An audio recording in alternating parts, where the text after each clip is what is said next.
시청자 여러분 안녕하십니까? JTB 시사진단입니다. 이 누리 과정을 두고 오랫동안 진통을 겪어온 사태 기억하시지요? 미봉책으로 덮어둔 상태여서 이 문제 다시 한번 재발할 가능성을 배제할 수 없는데요. 이 문제의 핵심은 결국 교육 예산 문제입니다. 그래서일까요? 정부가 지방 교육 재정을 효율화하겠다며 몇 가지 방안을 내놓았는데 이게 지방 교육계의 거센 반발을 사고 있습니다. 결국 교육 자치를 훼손하고 무력화하려는 시도라는 의심도 받고 있지요. 지방 교육 재정 과연 어떤 문제가 있는 것인지 오늘 같이 고민해 보겠습니다. 그럼 먼저 오늘 함께 해주신 분들 소개해 드리겠습니다. 전라북도 의회 최인정 의원 나와주셨습니다. 안녕하세요. 익산교육지원청 행정지원과장 맡고 계시는 김형기 과장 함께 해주셨습니다. 안녕하세요. 전주교육대학교 사회교육과 천호성 교수 나와주셨습니다. 네, 안녕하세요. 전라북도 교육연구소 남궁윤 소장 함께 해주셨습니다. 반갑습니다. 자, 본격적인 이야기 나누기 앞서서 오늘 토론 주제 압축해서 요약한 화면 짧게 보시고 이야기 시작하겠습니다. 전라북도를 비롯한 전국의 지방교육 살림에 적지 않은 변화가 일어날 것으로 보인다. 정부가 지방교육 재정 효율화 방안으로 지방교육 재정의 틀을 손질할 예정이기 때문이다. 정부가 밝힌 방향은 교부금 배분 기준에서 학생 수 비중을 확대하고 교원을 감축하는 내용을 담고 있다. 또 누리과정 예산을 교육청이 의무 지출하도록 하고 학교 통폐합이 촉진되도록 한다는 것이다. 이에 대해 지방교육계는 위기감을 감추지 않고 있다. 예산 배정에서 학생 수 비중을 강화할 경우 농촌 학교가 많은 지방은 큰 타격을 입을 수밖에 없기 때문이다. 통폐합을 촉진하면 농촌 공동체는 더욱 황폐화되고 교원 감축은 교육 여건을 악화시킨다는 주장이다. 반면 예산 집행의 효율성을 높이기 위해 학생 수 비중을 높일 수밖에 없다는 반론이 있고 적정 규모의 학교 육성을 위해 통폐합도 필요하다는 주장도 있다. 크게 보면 경기 침체로 국가 재정이 어려워지고 있는 만큼 교육 분야에서도 구조 조정이 필요하다는 주장과 국가의 미래를 위해 안정적인 지방교육 예산 확보가 반드시 필요하다는 주장이 맞서고 있는 형국이다. 위기를 맞고 있다는 지방교육 살림, 과연 무엇이 문제고 대안은 없는 것인지 짚어본다. 네, 토론 시작하겠습니다. 오늘의 핵심 단어는 지방교육재정인데요. 우선 현 정부가 이 지방교육정부에 대해서 그렇게 맞득치 않다는 생각을 가지고 있는 것 같습니다. 내국세의 20.27%를 지방교육재정 교부금으로 이렇게 지원하고 있는데 비례해서 교부금을 지원하고 있는데 이 학생 수가 감소하는 등의 이 현상은 반영하지 못하고 있다. 이런 비판적인 시각을 가지고 있는 것 같습니다. 그래서 교육재정 좀 개혁해야 된다 이런 의식인 것 같은데요. 이런 정부의 시각에 대해서 어떤 생각들을 가지고 계신지 한 분씩 먼저 들어보고 이야기를 시작하도록 하겠습니다. 최인정 의원님 어떠십니까? 지금 정부의 계획은 열악한 교육 재정을 학생 수에 맞춰서 각 시도에 편성을 시키겠다라고 주장을 하고 있습니다. 예. 그런데 이렇게 되게 되면 전라북도 같이 농촌 지역이 있는 우리 지역들은 학생 수가 모자라기 때문에 당연히 그 금액이 작아질 수밖에 없거든요. 그래서 표로 한번 준비를 해 와봤습니다. 자, 현행은 우리가 교부금을 내려줄 때 학교의 수가 66.1%, 비중이 그렇다는 거죠? 그렇죠. 예. 학급이 13.4%, 그리고 학생 수가 20.5%로 구성이 되어 있는데 지금 개정안을 통해서 변경되려고 하는 사항은 학교가 36.6%, 예. 학급이 13.4%, 예. 학생 수가 50%입니다. 예. 이렇게 되게 되면 전복 예산이 366억 원이 줄어들 것으로 지금 예상을 하고 있습니다. 예. 이 학교의 학생 수가 단 한 명이 있더라도 그 학급이 운영되듯이 모든 예산은 학급의 기준으로 가야 그게 정당하거든요. 예. 근데 앞으로 이렇게 개정안이 통과가 된다면 우리 농촌이 많이 있는 시, 도 지역은 엄청난 타격을 받을 것이 뻔합니다. 예. 그 안에 보니까 학생 수 기준이 한 50%를 차지하는 것으로 돼 있고요. 개정되는 내용에는. 네. 이렇게 그렇게 되면 특히 이제 농촌 지역이 많은 전라북도 같은 경우는 교부금 배분에서 크게 불리할 수밖에 없다. 그렇죠. 이런 말씀이시고요. 예. 김영기 과장님은 그 정부의 이 시각이나 이 방침에 대해서 어떤 생각을 가지고 계십니까? 네, 지방 정부 특히 농산어촌이 있는 지역에서는 예.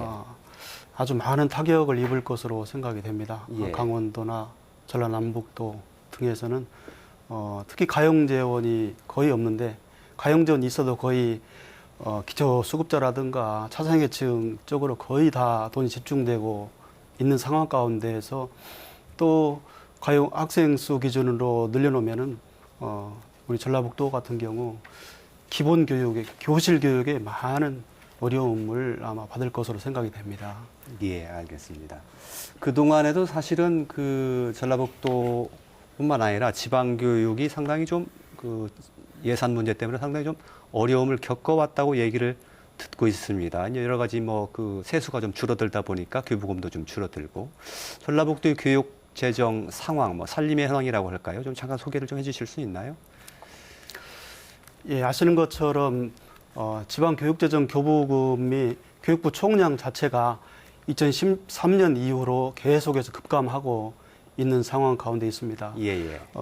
그런데 인건비라든가 또 복지 비용의 지출은 예. 끊임없이 늘어나고 있죠. 예. 복지 비용 자체를 지금은 중앙부처가 국가가 대통령이 선점을 하고 있는 상황 가운데에서 그 항목 자체와 비용을 정해주면서 지방교육 예산에서 집행하도록 이렇게 강제를 하고 있습니다. 예를 들면 누리과정 같은 걸 말씀하시는 그렇습니다. 거죠? 예. 그런 가운데 있다 보니까 우리 전라북도 같은 경우 저희가 한번 고정비용이라고 인건비 등 또 교육부에서 강제하는 것들을 말하는 고정비용과 예. 그리고 이제 지방교육청에서 뭐 시설비라든가 예. 또 바닥에 운영 이렇게 내려놓으시고 예. 카메라가 잘 잡을 수 있도록 예. 시설비라든가 등 그다음에 기본 운영비라든가를 살펴볼 수 있는 가용재원으로 예. 구분을 해봤습니다. 예. 그랬더니 2010년도부터 2014년도를 비교를 했더니요. 예. 2010년도에는 가용재원이 14.2%였습니다. 예. 그런데 점점 이게 줄어와서 작년에는 5.2%까지 줄어왔습니다. 예. 그만큼 이 가용재원 자체가 줄어든다는 것은 학교 시설이라든가 예. 또 학교 뭐 지원할 수 있는 프로그램 사업이라든가 예. 이거 자체 축소고 예. 바로 우리 학생들 기본 교육할 수 있는 그러한 비용이 없다는 것이 되니까요. 예. 그만큼 이제 지방 교육이 낙후된다 이렇게 볼 수가 있습니다. 전북 교육에 큰 어려움이 예상됩니다. 예, 알겠습니다. 그러니까 지금 고정 비용, 그러니까 인건비라든가 반드시 이제 들어가야 되는 그런 그 비용의 그 비중이 높아지고, 교육감이라든지 교육장 또 학교장이 재량으로 쓸 수 있는 그 예산의 비중은 상당히 줄어들고 있다. 예, 그런 말씀이시죠? 네, 예, 예. 그렇습니다. 천호성 교수님, 예. 네. 어떻게 보고 계십니까? 현 정부의 기조에 대해서. 그러니까 이번에 그 개정안의 특징이 예. 지금 누리과정의 예산 같은 것을 의무적으로 지출하라고 그러고 예. 또 어떤 그 배정 기준이 예. 기존의 학교나 학급수보다 예. 이번에는 학생 수로 바꾸고 예. 또 통폐합을 좀 강조하는 그런 내용들이 있잖아요. 예, 예. 이런 사항은 우리 전라북도 입장에서 보면 솔직히 최악의 상황입니다. 예. 어느 것 하나 우리 전라북도에 유리한 상황이 아니거든요. 예.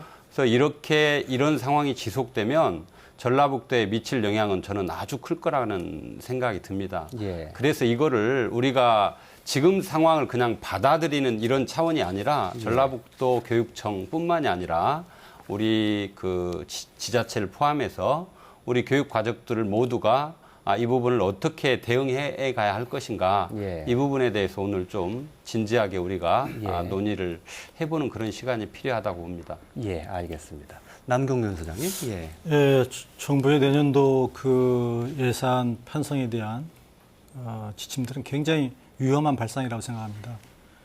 지금 현재 그 1995년도부터 우리가 표준교육비라는 제도를 만들었습니다. 그거는 우리나라 공교육의 정상화를 위해서 그 도시와 농촌 어떤 계층에 관계없이 정상적인 교육을 가능하도록 하기 위해서 학교당, 학급당, 학생 수당 이렇게 비율을 정해서 예. 지원하는 제도였습니다. 그런데 이번에 만약에 학생 수 형태로 만약에 지원하게 된다고 한다면 이건 공교육을 굉장히 혼란스럽게 만들고 지역과 계층 간의 갈등을 이렇게 유발시킬 수 있는 소질이 많다는 측면에서 정부가 좀 공정하지 못한 그런 대책이라고 생각합니다. 예, 알겠습니다. 혹시 이렇게 바라보는 시각이 있다면 어떻게 말하면 좋을까요? 지금 뭐 세계 경제가 상당히 그 불안한 상황에 있고요. 특히 뭐 중국발 그런 여러 가지 경제 위기설도 나오고 있고. 그래서 우리나라 경제 성장률도 상당히 지금 급감할 수 있는 그런 상황이다. 그렇다면 세금도 줄어들 수 있고. 이런 상황에서 누구나 다 지금 어느 분야에서나 좀 허리띠를 졸라매야 되는 것 아니냐. 이렇게 그 바라보는 시각도 있을 수 있거든요. 혹시 이런 시각에 대해서는 어떻게 바라보고 계십니까? 뭐 그런 게 당연하다고 봅니다. 그러니까 이번에 이 우리 교부금이 적어진 이유 중에 하나도 결국에는 세수가 줄어들다 보니까 줄어들게 되는 경향이 있잖아요. 이런 것들을 고려하지 않을 수 없기 때문에 정부에서도 아마 궁여지책으로 이런 그 상황을 이런 정책을 지금 내고 있는데 여기에서 적정성도 중요하지만 전반적으로 우리 교육의 어떤 형평성이라고 하는 이런 차원들까지 같이 바라보면서 좀 그 문제를 좀 다뤄갈 필요가 있다. 예. 그 문제는 방금 우리 천성 교수님 말씀하신 부분 굉장히 옳으신 말씀이신데요. 또 다른 면에서 생각을 한번 해볼 필요가 있어요. 뭐냐면 총 수입, 내수, 세수죠. 이것이 아니라 지출을 한번 보면요. 확연하게 또 틀린 결과가 나옵니다. 제가 좀 준비를 해봤는데요. 연도별 국가 예산의 총 지출입니다. 2009년도부터 2015년도까지 꾸준히 증가하고 있습니다. 375조까지요. 그리고 이에 따라서 국방 예산 규모를 보면 국방 예산 규모도 꾸준히 증가를 하고 있고요. 또 FTA로 힘들어하는 우리 농림수산식품 예산 규모 역시 총 지출이 증가하고 있습니다.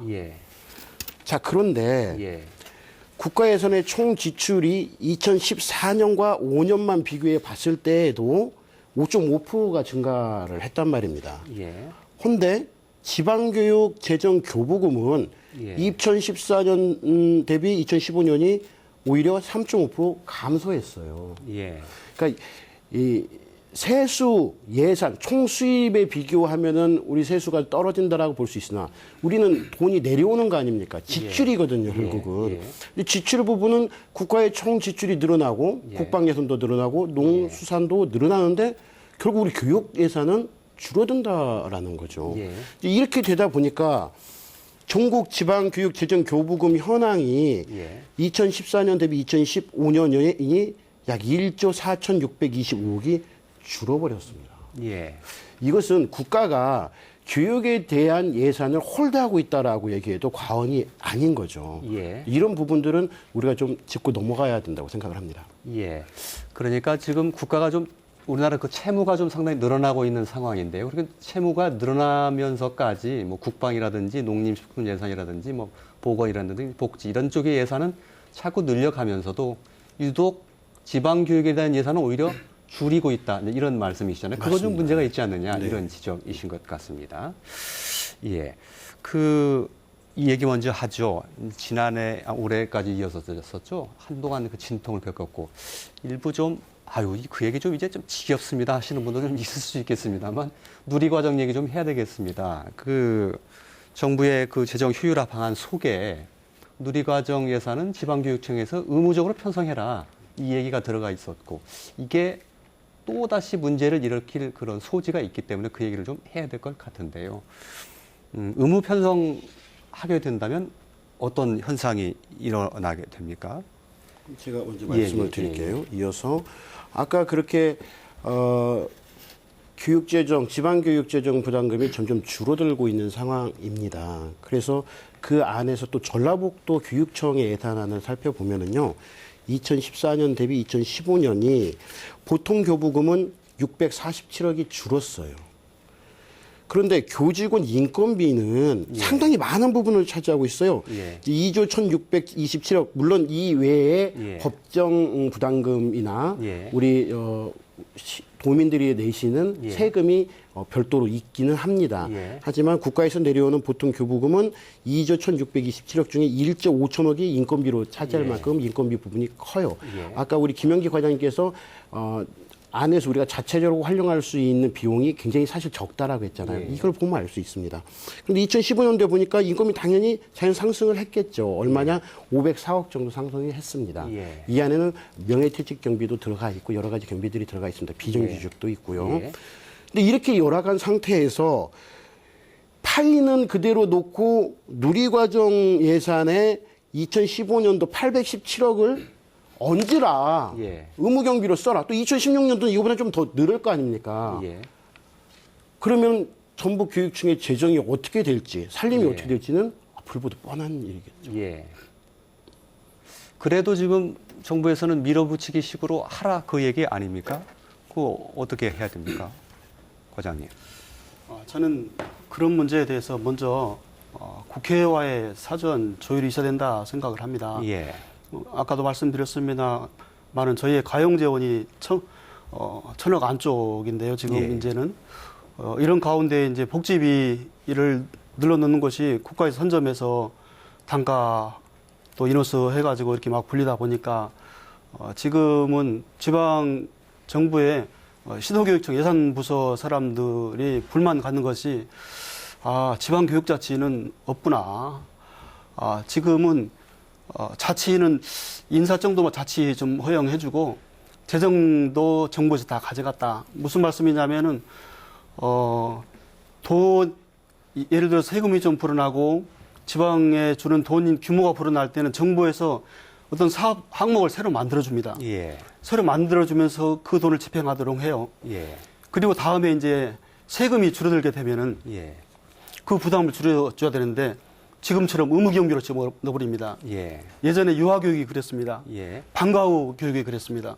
근데 지금 또 이 거대한 이 참 어려움 주는 이 누리과정이 지금 그렇거든요. 누리과정 규모는 지금 그 이전에 했던 그 규모를 상상을 초월합니다. 근데 저희는 이 문제에 대해서 이제 작년에 국회 토론을 제가 가서 한번 거기서 그런 주장을 폈는데요. 지금의 지방교육 재정 교부금법의 취지를 좀 이해를 해야 된다. 중앙정부와 국회에서 해야 된다는 주장을 저희는 펴고 있습니다. 왜 그러냐면요. 지방교육재정 교부금법에 보면은 지방에 교부금을 주는 것이 바로 지방 간의 어떤 재정 능력의 차이를 조정해주기 위해서 교부금을 줍니다. 그렇지 않다면은 부자 동네는 자기 시도세만 가지고 하게 되면은 서울 경기는 이제 학생들 정말 부유한 교육을 시키게 되고 우리 전라도나 강원도는 시도세가 적다 보니까 아주 기본도 안 되는 교육을 시켜야 될 겁니다. 이러한 폐단을 막기 위해서 국회에서 만든 것이 바로 지방교육재정 교부금법입니다. 서로 조정을 해야 되는 거죠. 그 중에 조항이 하나가 있어요. 15조에 보면은 5조 1항에 보면은 나오는 것인데요. 총액으로 교부한다. 이렇게 되어 있습니다. 이 개념은요. 지방자치가 시작되면서 이게 생겼습니다.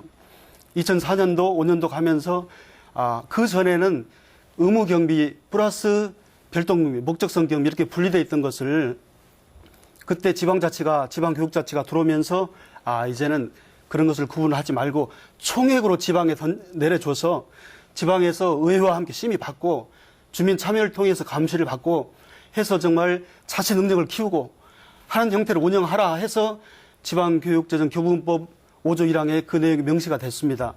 그게 2010년도까지는 유지가 됐습니다. 예. 그런데 2011년도에 들어가지고 갑자기 성과 예산주의를 내걸면서 교육에 대해서 성과를 내야 된다 하면서 예. 국가에서 사업을 내려주기 시작합니다. 예. 이것을 만약에 편성하거나 집행하지 않으면은 예. 다 반납받겠다. 예. 이런 문제가 있어서 예.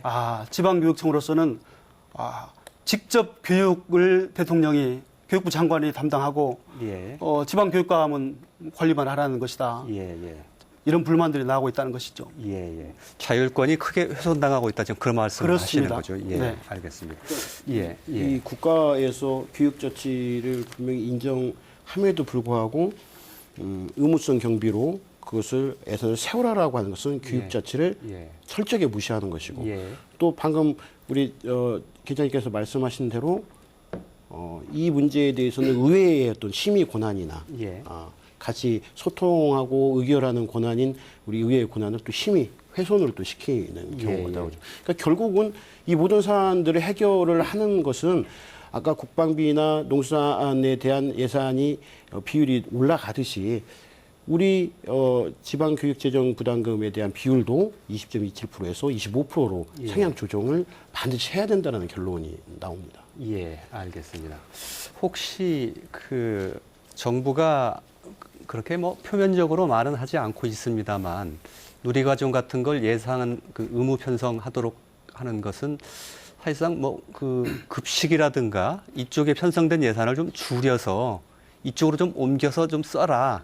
이런 걸 좀 혹시 내포하고 있지 않느냐 이렇게 바라보는 시각도 있는 것 같은데 그 부분에 대해서는 어떻게 보십니까? 저는 박 대통령이 그 대선 공약에서 0세하고 5세는 이미 누리과정이 시작됐었거든요. 예. 그래서 이제 갑자기 3, 4세를 이렇게 들고 나오실 때 예. 굉장히 진보적이다 그런 예. 생각을 가졌습니다. 예. 그리고 이제 드디어 이제 보육 대통령이 되시는 것 같다 그런 예. 생각했습니다. 예. 그런데 예산에 대해서는 전혀 준비가 안 돼 있었어요. 예. 그 당시에 대표적인 그 대선 공약이 뭐냐면 무상 보육 그리고 고등학교까지 무상 교육 그리고 반값 등록금이었습니다. 그런데 지금 고등학교까지 무상 교육 전혀 진행되고 있지 않죠. 반값 등록금 서울 시립대학만 지금 현재 실현됐습니다. 예. 전혀 안 됐습니다. 예. 그렇다고 한다면 적어도 누리과정 예산이 지금 현재 2015년도 기준으로 해서 3조 9천억입니다. 예. 그리고 지방재정교부금법에 의해서 지방이 내려오는 금이 39조 한 4천억 정도 됩니다. 그러면 퍼센테이지만 따지더라도 누리과정만 해도 10% 정도 예산을 차지해요. 예. 그러면 우리가 지방재정교부금법이 지금 내국세 20.27인데 이게 언제 만들어냐면 이명박 대통령이 당선되면서 2010년도에 1월 달에 이게 개정된 겁니다. 예. 원래는 내국세 19.4%에서 예. 그때 한나라당, 민주당, 민노당이 이 때문에 굉장히 현안이 됐었습니다. 예. 그때 20.27이 통과됐던 이유는 뭐냐면 단서가 있었습니다. 만약에 경기가 어려울 때 어떻게 할 거냐 거기에 대한 논의가 아주 쟁점이 됐었는데 이때 추경을 하겠다고 자신 있게들 다 그렇게 말하면서 설득됐던 겁니다. 예. 그렇다고 한다면 그 연장선상에 있는 지금 현재 이 교육 예산에 대해서는 사실은 얼마든지 추경을 하든지 아니면은 내국세의 20.27을 박근혜 대통령이 지금 현재 그 시행하고자 하는 무상 보육이라든가 아니면 고등학교까지의 무상 교육이라든가 반값 등록금 실현하려면 예. 최소한 현재 예산에서 9조 이상이 필요합니다. 예. 그러면 9조 예산은 어디에 근거를 두느냐? 예. 이걸 어떻게 이거를 생산해낼 수 있느냐? 예. 그거는 내국세 20.27에서 내국세 25.27로 약 5% 상향 조정하면 단순하게는 9조 이상을 우리가 예산을 만들어낼 수 있습니다. 그런데 예. 굳이 우리가 이렇게 과도할 정도로 예산을 인상해야 되느냐 이렇게 질문하는 사람들이 많은데 예. 만약에 대통령께서 만약에 공약을 지키고 싶다고 한다면은 예. 적어도 그런 어떤 법률적인 개정을 통해서 합법적으로 해야 되지 않느냐. 예. 그리고 우스운 것은 대통령의 공약을 오히려 실현시켜주기 위해서 야당에서 이미 새정년에 그 김태년 의원께서 예. 이 안을 발의했습니다. 예. 그랬음에도 불구하고 새누리당에서 이 안을 현재 받고 있지 않습니다. 예. 그래서 이 부분은 정치적으로 그렇게 여러 가지 쟁점을 만들 게 아니라 대통령이 통 크게 예. 이 법안을 개정을 하든지 예. 아니면 기존에 이거를 교육청의 예산에서 별도로 띄어서 기존에 해왔던 누리과정 예산을 예. 보육부에서 계속적으로 진행할 수 있도록 예. 별도 예산을 편성하는 게 맞지. 예. 영유아 보육법 시행령에다가 예. 그 누리과정의 예산을 거기에서 보통교부금에서 지출해야 된다고 이렇게 가는 거는 그래서 시행령 대통령이라는 그 오명을 받지 않는가. 그래서 아주 이걸 공론화시켜서 예. 국회에서 법을 개정해서 예. 이 문제를 가지고 가는 것이 예. 바로 정확한 지름길이 아닌가 예, 이렇게 생각합니다. 알겠습니다. 제가 드렸던 질문을 다시 한번 여쭤봐야 될 것 같은데요. 그 일부에서는 그 이제 뭐 선별적 복지라고 해서 아이들에게 이제 무상급식 하고 있는 것 중에 좀 상위층 아이들은 유상으로 할 수 있는 것 아니냐. 그런 예산 좀 절약해서 누리과정 쪽으로 좀 그 옮기고 이런 방안을 정부에서 좀 유도하고 있는 것 아니냐. 이렇게 바라보는 시각에 대해서 어떻게 보시는 것인지요, 정선 교수님. 실제로 저는 이 교육 상황이지만 교육 예산에 굉장히 정치적인 어떤 관점이 들어있는 부분이 있다고 봅니다. 예. 저희들이 잘 아시고 계시지만 17개의 교육 그 감들 중에서 예.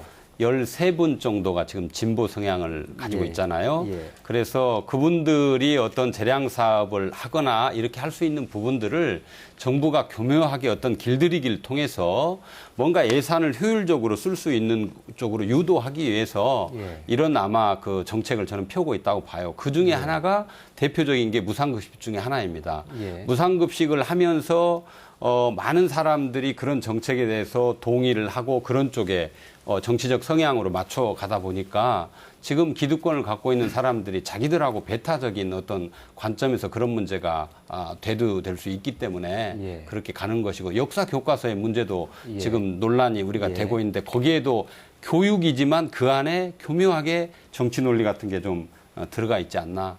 개인적으로 이렇게 예, 봅니다. 예. 그런데 그렇게 해가지고 우리가 갈 수 있는 상황은 절대 아니거든요. 예, 그러니까 예. 교육을 어떤 관점에서 일단 볼 거냐. 그러니까 공교육이라고 하는 것을 어떤 그 공공재적 관점에서 본다면 이 문제는 철저하게 가능하면 경제적인 논리나 또는 정치적인 논리나 이런 것들을 좀 배제하면서 어떻게 하면 균형 있게 모든 인간들이 행복하게 살아갈 수 있을까라고 예. 하는 그런 보편적이고 균형 있는 감각에서 교육 문제를 바라보고 예. 거기에 따라서 어떤 예산들이 이렇게 잘 갈 수 있도록 이렇게 가야지 예. 이런 정치적인 문제나 경제적 문제가 너무 좀 이게 들어오는 알겠습니다. 것은 예. 좀 배제됐으면 예. 좋겠습니다. 그 표면상으로는 그 예산상의 이 문제로 나타나지만 그 속에는 사실은 정치적인 계산이라든지 논리 이런 것들이 좀 숨어 있다고 이렇게 보시는 쪽이시군요. 그렇죠. 예, 예. 그 최인정 의원님, 뭐 국회에 계시지 않기 때문에 정확히는 잘 모르시겠습니다만 이 문제는 2016년에도 누리과정은 계속 돼야 되는 거 아니겠습니까? 그렇다면 지금 예산 작업이 어느 정도 진행이 되고 있을 텐데 이게 뭐 해결될 기미가 좀 혹시 보입니까? 우리 저 새정치민주연합에서 예. 도 교육감과 누리과정 예산을 당해년도 해결을 하고 그리고 법을 개정을 하겠다라는 약속을 했었어요. 예. 그래서 시도를 분명히 했습니다. 예. 어떻게 했냐? 국회법 개정안을 이제 상정을 시킨 것이죠. 그 안에는 우리가 항상 누리과제의 첫 화두가 되었던 법률과 시행령이 충돌한다라는 거. 그러면 국회에서 법을 만들어 놓으면 시행령은 이제 집행부가 만들거든요. 예. 근데 법 안에서 만들어야 되는데 이 누리과정과 같이 보건복지부에 있는 법률 아래 시행령이 교육부에 있는 법을 무시하는 예. 그리고 책임을 전가하는 그런 시행령들을 만들었을 때 국회가 시행령이 잘못됐으니 예전에는 뭐 수정하세요 지적을 했을 정도만 했었는데 그 개정안에는 보완까지 할 수 있게끔 한 거죠. 예. 이거 당연한 문제이거든요. 예. 근데 이러한 것을 중점으로 둔 국회법 개정안을 상정을 시켜서 본회의장에 통과가 됐습니다. 그런데 박근혜 대통령께서 거부권을 행사를 하셨어요. 예. 그리고 그때까지 잘 협의해서 결정했던 새누리당이 갑자기 의견을 바꾸게 됩니다. 예. 그래서 그냥 그 국회법은 계류가 돼버린 거죠. 통과가 안 예. 되고. 그러다 보면 올해에도 내내 똑같은 방법으로 또 똑같은 과정을 겪을 수밖에 없다라는 거죠. 예. 그러다 보니까 국가에서는 계속 의무수 경비로 만들으라고 압력을 넣습니다. 예. 근데 우리 이제까지도 많은 교수님들과 우리 과장님 말씀하셨지만은 교육 재정 자체가 그렇게 되면은 너무 열악하기 때문에 예. 그것을 바꾸기 위해서는 법도 싫다고 하셨으니 예. 그럼 내국세에 대한 교육 재정 비율을 높여줘라. 예. 그래서 아까 말씀하신 대로 20.27%에서 25.27%로 예. 5% 정도만 올려줘도 예. 누리과정에 대한 예산 정도는 의무성 경비로 만들 수가 있거든요. 예. 그래서 이 누리과정 예산을 그렇게 해결을 하고 조금 또 여유가 있다면은 이제 비정규직의 우리 선생님들의 문제를 해결하는 그런 방안으로 가는 것밖에는 아직 방도가 없습니다. 예, 알겠습니다. 어찌됐건 이 문제는 좀 정치권에서 잘 협상해서 풀어야 될 문제인데 아직은 미봉책인 상태고 아직 풀릴 기미는 보이지 안타까운 상황이다. 이 정도까지밖에 정리를 할 수 없을 것 같습니다. 김은기 과장님께 좀 여쭤봐야 되겠습니다. 조금 전에 이제 학생 수의 비중을 이제 높이게 되면 이제 농촌이 많은 전라북도 같은 곳은 예산 배정에서 이제 크게 피해를 입을 수밖에 없다. 이런 말씀 최인정 의원께서도 해주셨는데 혹시 수도권에서 이 문제를 바라볼 때는 오히려 그동안 우리가 좀 피해를 받아왔다 이렇게 주장할 수도 있지 않겠습니까? 오히려 학급수나 이런 쪽에 더 비중을 많이 둠으로써 어떻게 그렇게 반발을 한다면 어떻게 우리는 얘기를 해야 될까요? 거기에 대해서는 저희들은 이렇게 생각합니다. 우리 아이들의 교육을 위한 비용입니다. 그런데 교육이 이루어지는 어떤 단위를 보게 되면은 사실 학생 개인보다도 교사를 수업하는 교사를 중심으로 한 학급 단위로 이루어집니다. 마찬가지로 제일 중요한 것은 비용 산출에서 사실 제일 중요한 것은 학생이 아니라 그동안 학교였고요. 예. 그래서 예산의 한 70%가 어떤 학교 기준으로 그동안 이루어져 왔었습니다. 예. 그리고 두 번째가 이제 한 20%가 학급 단위 일을 했었던 것이죠. 예. 그리고 제일 가중치가 낮은 것이 학생이었습니다. 예. 근데 이 판도를 바꿔버리게 된다면은 예. 앞으로 기본적으로 교육을 받아야 할 아이들, 특히 부모의 지역의 경제력이 약한 곳에 사는 아이들의 경우에 국가도 돌보지 않고 지방정부도 돌보지 않고 아무도 돌보지 않는 밖으로 몰려지는 상황 가운데 놓인다는 겁니다. 수도권은 사실은 부자 동네입니다. 예. 자체 수입도 많고요. 예.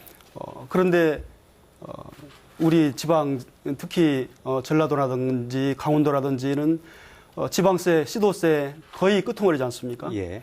이런 가운데 기본 교육을 할 수가 없다는 것이죠. 예. 제가 참고로 예. 학교 수와 학급수, 학생 수 비중을 한번 비중 자료를 가지고 왔습니다. 예. 우리 전라북도 경우에 학교 수 비중이 약 7% 수준입니다. 예. 그런가 하면 학생 수는 전국의 7% 그러죠. 수준인 거죠? 전국의 예. 7% 수준이고요. 학급수는 4.4% 수준이고요. 예. 학생 수는 3% 수준입니다. 예, 예. 3.9%죠. 예. 인건비를 산정하는데 예. 교원 수는 4%대고요. 예. 이런 가운데 우리가 예산 한 2조 원 남짓을 교부금을 받아왔는데 예. 만약에 이제 학교 수 비중을 낮춰버리고 예. 학생 수 비중을 아예 50%로 높인다면은 예. 우리 그동안 예산 받아오는 것이 전국의 약 5% 정도를 우리가 교부금을 받아왔는데요. 그때 학생 비중이 3.9%였거든요. 예. 근데 앞으로 만약에 학생 비중을 50% 늘린다면은 앞으로 지금 5% 수준 받아오던 것이 이제 예. 4점 예. 뭐 4% 아까 초반대로 금액으로 한 350억 정도 준다고 최민정 의원님께서 말씀하셨습니다. 아마 그 금액에 대한 정확히는 더 산출해봐야 알고요. 예. 또 교육부에서 가중치를 두기 때문에 예. 정확한 규모는 가봐야 합니다. 예. 이제 기본 교육 자체를 어렵게 하는 그러한 예. 발상으로 생각이 됩니다. 예. 제가 말씀하시죠. 저 얘기를 다시 한번 한다면은요. 예. 결국은 교육부에서는 예산 파이는 그대로 놓고 예. 여기는 학생 수가 적으니까 조금 큰 데로 가. 예. 여기도 적으니까 옮겨줘. 예. 뭐 이렇게 간다는 거죠. 결국은 예. 교육이 빈익빈 부익부 현상이 일어날 수밖에 없다라는 거고요. 예. 그리고 또 문제점이 뭐냐면 지금 FTA 문제로 아까도 말씀드린 바가 있지만은 이 농림수산 쪽에는 예산을 투입을 더 한단 말이죠. 예. 부모들의 소득 문제는 신경을 쓰면서 예. 그 자녀들의 교육의 균등 기회는 뺏어간다라는 얘기예요. 예. 이거는 얼르고 뺨치는 꼴이다라는 거죠. 예. 그래서 정말 부족하고 조금 형편이 어렵고 또 농촌 지역 같은 곳일수록 아까 우리 교수님들께서 말씀하셨지만은 정치적인 개입이 아니라 예. 정말 같이 우리가 함께 가는 교육 여건들을 만들어줘야 하는 것이 필요하다라고 예. 생각합니다. 알겠습니다. 그게 이어지는 얘기인데요. 예. 지금 학생 수 중심으로 예. 결국에 예산이 배분이 되면 우리 전라북도 같은 경우는 소규모 학교가 많기 때문에 그 상황 속에서 예산을 운영하다 보면 당연히 적은 학교를 폐교시킬 수밖에 없는 상황에 내몰리게 될 거란 말이에요. 예. 그런데 사실 우리가 학교라고 하는 것, 지역이라고 하는 것을 고려했을 때 일정한 어떤 부분에 균등한 어느 정도의 삶을 위해서는 일정한 곳에 학교들이 존재할 수밖에 없잖아요. 예. 학생 수가 많든 적든지 간에 예. 삶의 공간에는 학교가 있어야 됩니다. 예. 지금 아까 그 부모의 교육적인 얘기도 했지만 우리가 80년대, 70년대 이후에 쭉 사회 변화 속에서 굉장히 농촌에 있는 사람들이 도시로 떠나는 이촌 향도 현상이 일어나는데 그 결정적인 원인을 분석해 보면 두 가지입니다. 하나는 먹고 살기 위해서 떠나는 예. 경제적인 요인이었고 예. 또 하나는 보다 좋은 환경에서 자녀들을 교육시키겠다는 거예요. 예. 두 가지 상황 속에서 그렇게 떠났는데 예. 지금 농림부에서 돈을 쏟아 부으면서 떠나는 농촌에서 돌아오는 농촌을 만들겠다. 예. 그래서 우리 전라북도 지역에서도 고창 같은 경우는 전국적으로 지금 가장 많은 귀농 기촌자가 돌아오는 상황이거든요. 예. 그런데 학교가 없으면 어떻게 되겠어요? 예. 그래서 이게 정부의 정책끼리도 예. 교육부의 이런 정책은 학교를 폐교시키려고 하는 정책으로 가고 농림부의 정책은 다시 돌아오는 농촌으로 가겠다는 이런 정책의 엇박자 상황이 예. 되고 있다는 거죠. 이런 예. 측면에서도 보면 학생 수 중심으로 이런 교부금이 만약에 배정이 된다면 예. 우리 전라북도에는 굉장한 타격이 예. 있을 가능성이 알겠습니다. 높습니다. 전라북도의 입장에서는 이제 충분히 이해가 되는데 제가 조금 전에 이제 과장님께 그런 질문을 드렸던 이유는 특히 이제 수도권, 경기도 같은 곳에서 나오는 그것을 대변하는 그 여론 매체를 보면 네. 우리가 굉장히 그 불합리한 대접을 받고 있다 이런 시각들이 상당히 많습니다. 그 학급당 학생 수도 가장 많고 교사나 학생 수도 일일인 교사당 학생 수도 많고 이런 시각들이 상당히 있어서 그곳 시각은 또 우리가 어떻게 바라봐야 될지 이런 시각에서 한번 여쭤봤었습니다. 예. 교육이나 보육은 예. 공공적인 가치 틀에서 봐야 한다고 생각이 예, 돼요. 재정적인 좀 어려움이 좀 있다고 해가지고 예. 오히려 소외되어 있는 그런 지역들이 어떻게 보면 과도하게 오히려 그 사회로부터 도움을 받고 있다라든가 예. 아니면 대우를 받고 있다라든가 예. 그런 인식을 갖는 건 굉장히 위험한 생각이라고 생각이 돼요. 예. 특히 이 경북, 전북, 전남 이런 지역은 특히 농어촌의 작은 학교들이 굉장히 많습니다. 예. 전라북도만 하더라도 농어촌 학교에 소재해 있는 학교가 예. 약 59% 있습니다. 예. 그리고 농어촌에 있는 대부분의 학교들을 전체적으로 보게 되면 50% 이상이 60명 이하의 작은 학교들입니다. 예. 그러면 그 스케일도 따진다고 한다면은 작기 때문에 오히려 비효율적이지 않느냐 이런 생각을 갖는데 다행스럽게도 전라북도는 어울림 학교라는 그런 정책을 써가지고 예. 지금 현재 농어촌 학교에 있는 학교들을 활성화시키기 위해서 한 100여 개의 그 어울림 학교를 지정했습니다. 그래서 예. 별도의 뭐 테마형이라든가 마을형이라든가 아니면 협력형이라든가 또 다른 형태의 이런 유형의 나름대로의 그 작으면서도 그 작은 규모로서의 그 학교의 그 다양한 기능들을 발휘할 수 있도록 예. 노력하고 있는 상황인데 만약에 정부에서 학교를 통폐합하는 어떤 기준을 안으로서 예. 60명 이하의 소규모 학교를 만약에 타겟이라고 한다면 예. 전라북도의 농촌에 있는 학교들은 50% 이상은 다 없어져야 됩니다. 예. 이거는 교육감이 기본적으로 학교의 통폐합권과 신설권을 가지고 있음에도 불구하고 정부가 이러한 어떤 물리적인 어떤 규모에 의해서 간섭하는 것은 재량 남용뿐만 아니라 지방자치 교육을 학살하는 거라고 생각합니다. 예, 그래서 예. 이런 일은 절대 있어서는 안 된다고 생각합니다. 예. 학교 통폐합 얘기가 나왔으니까 그 얘기 좀 잠깐 하지요. 그 김영기 과장님.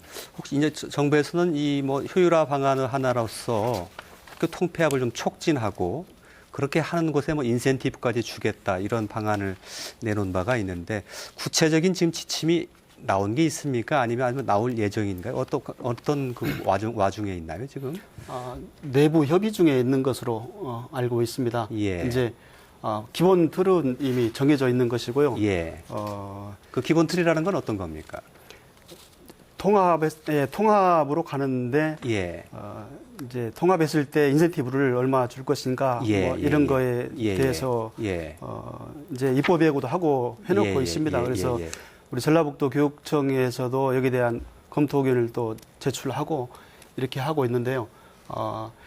강제하고 있는 것으로 알고 있습니다. 예, 어찌됐건 통합은 전라북도가 아니 정부가 밀어붙이고 그 예. 통합을 하는 곳에 뭔가 좀 당근을 좀 주겠다 하는 방향은 정해져 있다는 10억 거. 인센티브를 예. 주는 걸로 예. 기준이 있습니다. 학교 소규모 학교 통폐합 기준에서요. 예. 지금 그 학생 인원은 60명. 예. 원래 이게 그 소규모 학교 통폐합 정책이 1982년부터 본격화됐거든요. 예. 그래서 지금까지 약 한 3,500개 학교가 전국적으로 통폐합이 됐습니다. 예. 가장 많이 된 전라남도 같은 경우는 700 몇 개 학교가 예. 됐고요. 우리 전라북도도 아마 300 내지 3,400개 학교가 통폐합된 걸로 그렇게 알고 있습니다. 예. 금액에 대해서는 아까 10억 말씀하셨는데요. 뭐 제가 갖고 있는 자료에 보면은 초등학교는 뭐 60억이라는 자료가 있고요. 60억이요. 예, 중등학교는 110억 예. 뭐 이런 자료가 있습니다. 60억을 준다는 뜻입니까? 예, 예. 예. 예전에는 10억이 맞았는데요. 예. 네. 점점 통폐합을 강조시키면서 예산의 이렇게 뭐 인센티브도 더 크게 이렇게 주는 거죠. 예. 어떻습니까? 이 통폐합 문제는 결국 그러면 정부가 이렇게 밀어붙이는 대로 따라가야 되는 것인가? 어떤 준비를 좀 해야 되는 것인가요? 어떻습니까? 쉽지는 않을 거라고 생각이 돼요. 예. 왜냐하면 그 학교를 다니고 있는 학부모들의 의견들이 사실은 굉장히 중요한 지금 기준이 되어 있습니다. 전라북도 교육청 같은 경우에는요. 전에는 한때는 그 학부모들이 90%가 폐교를 찬성할 때, 예. 그랬을 때 교육감이 최종적으로 판단했었고요. 예.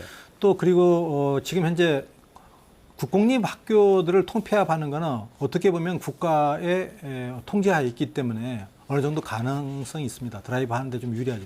그러나 사립학교는 통폐합하기 쉽지는 않습니다. 예. 사립학교법에 의하게 되면 이거를 만약 통폐합하더라도 예. 그 재단에 이 규속되는 그 재산의 그 비율이 있습니다. 그래서 이것이 사립학교 재단에 그렇게 그 유리한 조건들이 아니기 때문에 예. 이 사립학교법들이 폐지되었을 때 기존에 있는 재산을 어떻게 그 지원할 것이냐 이 부분에 대한 논쟁 때문에 예. 사립학교 폐교는 상당히 쉽지가 않습니다. 예, 예. 통폐합 관련해서요. 예. 원래 통폐합을 찬성하는 정부의 입장이나 찬성론자들이 주장하는 두 가지 관점이 있습니다. 하나는 일단 돈이 많이 든다 운영하려면 예, 똑같은 예산인데 소규모 학교가 너무 많으면 예. 돈이 많이 든다는 경제적 예. 관점 하나고요. 예. 또 하나는 교육적인 관점입니다. 사실 작은 학교에 있으면 여러 가지 예. 사회성을 기르거나 예, 뭐 예. 활동을 하는데 좀 문제가 된다. 심지어는 어떤 분은 축구팀도 안 되는 예. 수 가지고 어떻게 학교를 운영하냐. 예, 예, 근데 예. 거기에는 축구는 11명이 해야 된다는 어떤 발상이 있는데 둘이 하면 안 됩니까? 예. 사실 보는 관점에 따라 다르거든요. 예. 그런데 이게 우리 그 농어촌 학교가 갖고 있는 소규모 학교가 갖고 있는 예. 강점들이 되게 많아요. 연구 예. 결과인데 예를 들어 생태적인 감수성을 좀 키워줄 수 있다랄지 예. 또 학습에 있어서 학생들에게 호기심, 예. 어떤 탐구심 그리고 옛날에는 많은 아이들이 그 대단위 학급 같은 경우 선생님하고 관계가 1대1 관계를 맺는 게 좀 어려웠잖아요. 근데 예. 소규모 학교일수록 교사와 학생 또는 학생들 간의 관계를 또 잘 맺을 수 있어요. 예. 그래서 오히려 학습의 능력이랄지 이런 것들을 평가했을 때 부모의 경제적인 능력이나 이런 게 영향을 주지 예. 대규모 학교와 소규모 작으니까 뭐 학습 효과가 떨어진다 이런 연구들은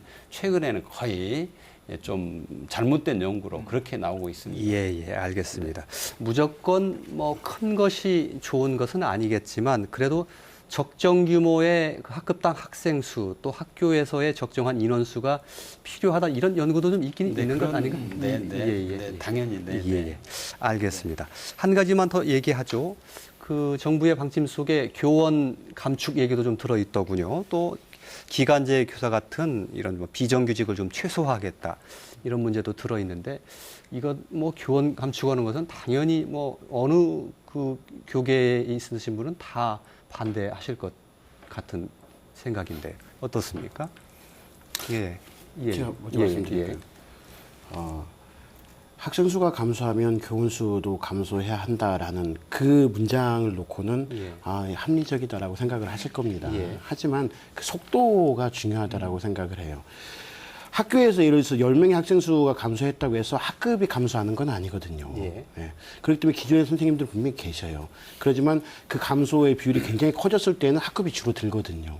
그럴 때에는 이제 감소의 필요가 있겠죠. 근데 그것도 자연 발생적으로 그 정도의 속도라면 충분히 유지할 수 있습니다. 왜냐하면 퇴직하시는 선생님들이 많이 계시기 때문에 그렇게 해서 전체적인 교육 여건에 무리를 주지 않는 선에서 자연 감소를 시키는 방안들을 찾아야지 예산이 안 되기 때문에 교원 수도 감소해야 된다라고 하는 물리적인 방법은 옳지 않다라고 생각을 합니다.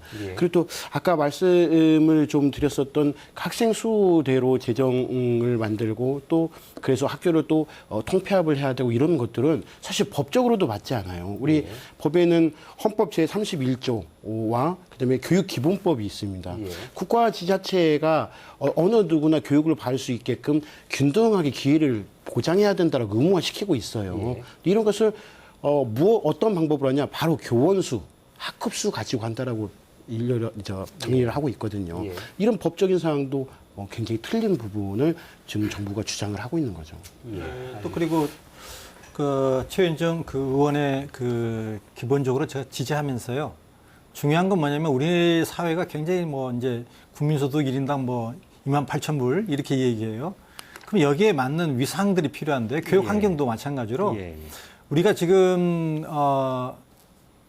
그 OECD 기준으로 봤을 때요. 고등학교의 학급당 정원이 뭐냐면 평균이 25명이에요. 전라북도만 하더라도 지금 전주시에 34명, 익산 군산이 33명입니다. 우리나라 평균으로 보면 35명이니까 10명 정도는 학급당 인원을 줄여야 됩니다.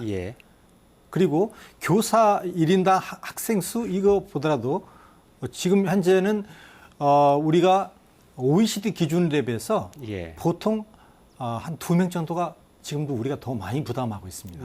그래서 이런 부분들은 적어도 우리가 선진 사회, 선진 교육 문화 환경을 만들려고 한다면 우리가 모델로 될 수 있는 그런 케이스에 맞춰서 우리가 변화돼야 되지 단순히 학생 수가 줄어들기 때문에 그 현재 비율에 의해서 그 교사를 감축해야 된다는 건 그건 올바른 태도는 아닌 것 같습니다. 알겠습니다. 오히려 OECD의 평균을 따라잡을 수 있는 좋은 기회라고 그렇습니다. 이렇게 활용할 수도 있는 측면이 있겠군요. 그렇습니다. 알겠습니다. 이야기를 거의 다 마무리 지어야 될 것 같은데요.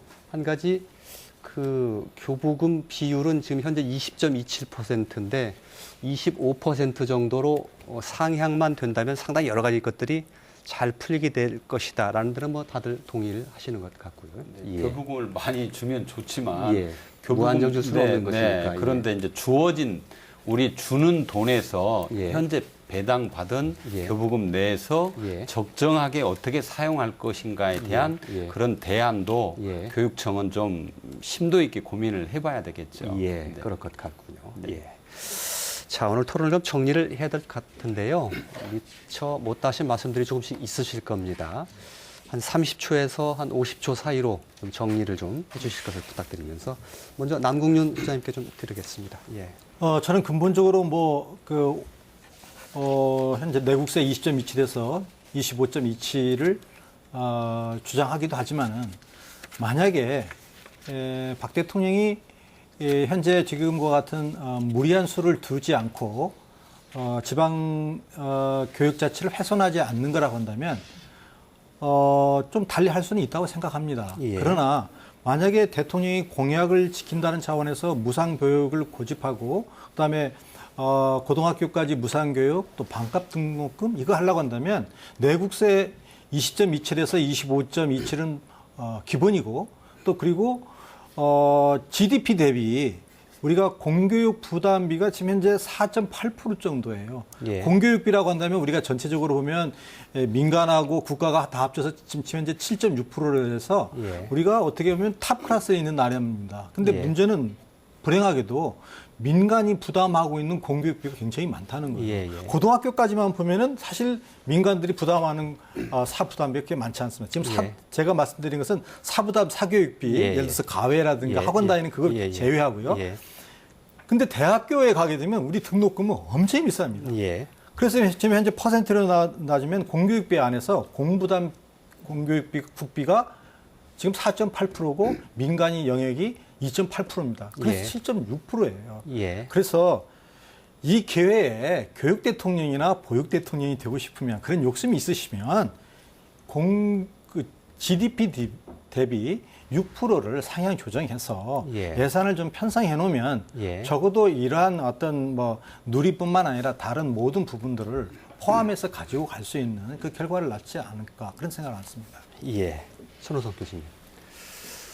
네, 우선 그 교육은 우리 삶하고 밀접하게 관련이 되어 있습니다. 누구나 교육을 받고 좋은 교육을 받아서 행복해질 권리가 있습니다. 그래서 일반 우리 학교는 그런 공공재적 성격이 있는 것이죠.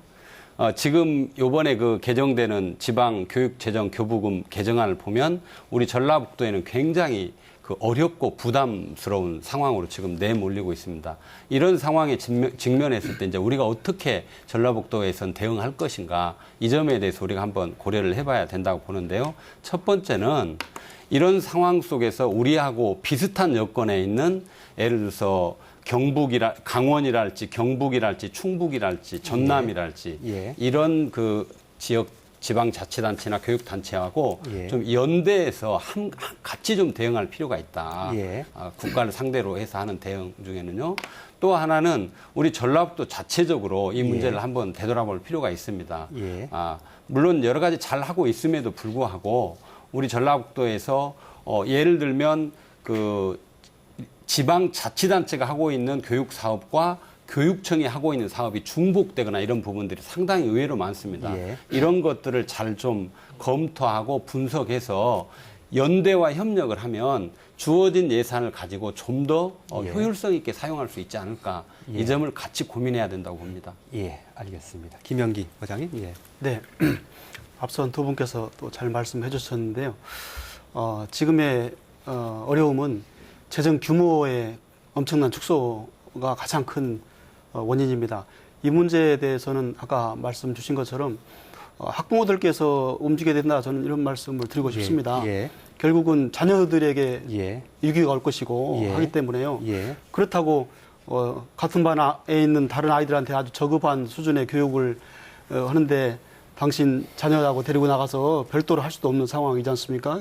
기본 수준이 높아져야 됩니다. 예. 그러려면 학부모들께서 우리 정치하시는 분들 의원님도 계십니다만은 예.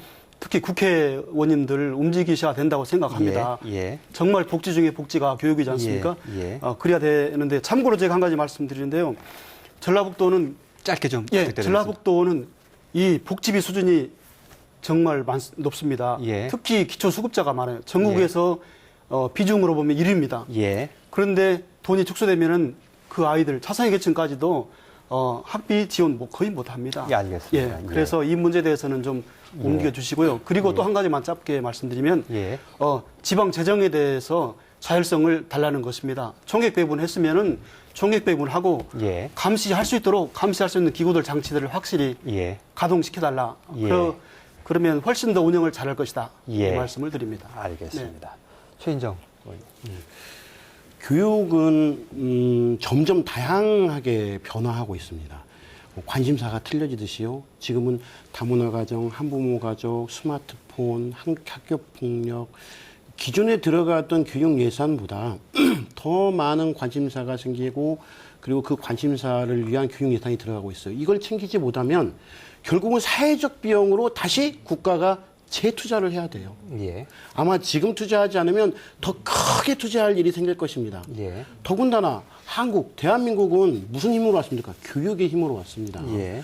이 점에서 지방교육 재정의 열악한 상황을 지방재정의 교육 부분을 효율화시키기 위해서 학생 수 기준으로 준다든지 교원을 감축한다든지 이러한 사항들 말고 정말 내국세 비율, 알겠습니다. 지방교육의 비율을 높여서 현실화된 교육 재정들을 만들어가는 것이 반드시 필요하고 이를 위해서 함께 싸울 것이 정말 필요하다고 생각합니다.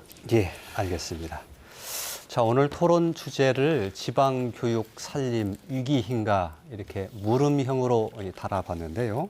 오늘 토론 들어보니까 단정적으로 표현하기는 어렵습니다만 위기 속으로 치닫고 있다 이런 느낌은 좀 드는군요. 더 문제가 커지기 전에 문제를 좀 해결할 수 있는 그런 방안을 찾아주기를 바랍니다. 오늘 토론 모두 마치겠습니다. 함께해 주신 시청자 여러분 대단히 고맙습니다.